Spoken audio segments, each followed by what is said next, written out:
Alright, I'm going to teach you guys how to fit someone with axillary crutches while sitting. First thing we need to do is get the length of the crutch.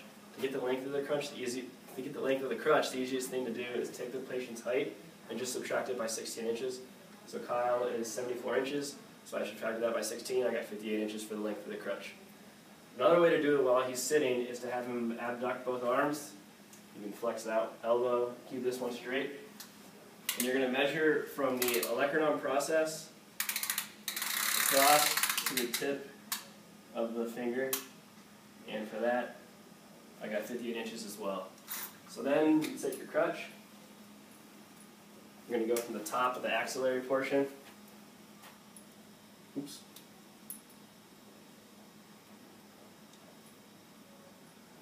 Top of the axillary portion down to the bottom.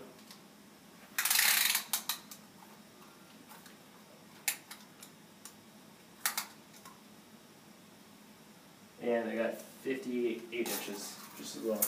In order to adjust the length of the crutch, you have the pins right here. And as a guide, it already gives you the height, 5'10", 5'11", 6', 6'1", 6'2", so Kyle's is right on 6'2". Next thing you need to do is adjust the hand grip height. Alright, for hand grip height, we're going to measure from the anterior, while he's sitting from the anterior axillary fold with his arm relaxed down to the side, down to the ulnar styloid. So since he's kind of had this bars in the way, just take this out of the way actually.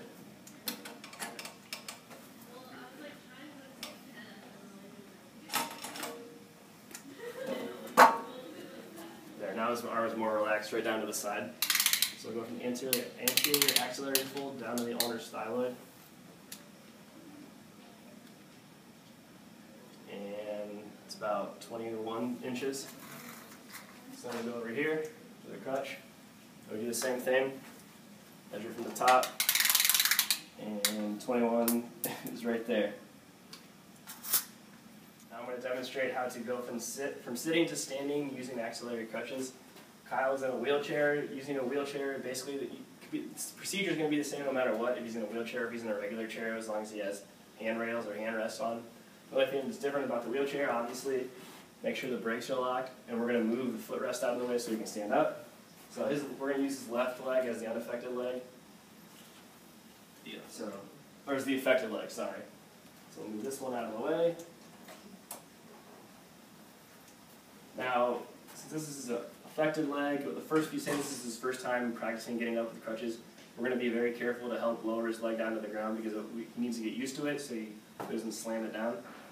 So Kyle, I'm going to move this out of the way and I'm going to help you lower your leg down. Alright. Eventually they'll get used to it. You might not need to do that every time. Okay, so now Kyle, what I'm going to do is we're going to go from sitting to standing. I'm going to have you move to the front of the chair. I'm going to put the crutches in your hand. You're going to push off with your right hand on the crutches. You're going to push off with your left hand and extend your right leg. Then once you have your posture maintained and balance is maintained and your posture is good, I'm going to have you reach across with your left arm and pull one crutch over and put it under your arm, and then put the other one under, and then you'll be good. All right. So the first thing you do is give him the crutches to the lateral side of his foot on his unaffected side. And then go ahead and move forward in the chair. Alright? Now what you want to do is you want to put your hand on his shoulder, put your hand on the gait belt, and you're going to help him guide the movement. You don't want to impede the movement. And you're going to help him basically as much as he needs. So Kyle, on your count of 3, we're going to move you up. Okay? Mm-hmm. Alright? 1, 2, 3. Alright. Good. How he's balanced, alright, you okay? Yep. Alright. His posture is good, so now he's going to reach across his body and grab the one crutch and bring it over to the affected side. So once he's got stability there, he can put that under and that one under, and then he's ready to ambulate. Alright, now that Kyle stood up, now we're going to confirm the fit of the crutches while he's standing. For the length of the crutch, it should be 6 inches. It should be 6 inches out to the lateral side of his foot at a 45-degree angle, like anterior and lateral. So imagine a raise coming straight out and straight lateral. It should be 45 degrees in between that. Also, I should be able to place 2 to 3 fingers under his axilla in between the crutch, which I can. And then for the hand grip height, his elbow should be at about a 20 to 30 degree angle, and it is. And if he lets go and kind of lowers his arm down to the side, it should be right at the ulnar styloid. which it is.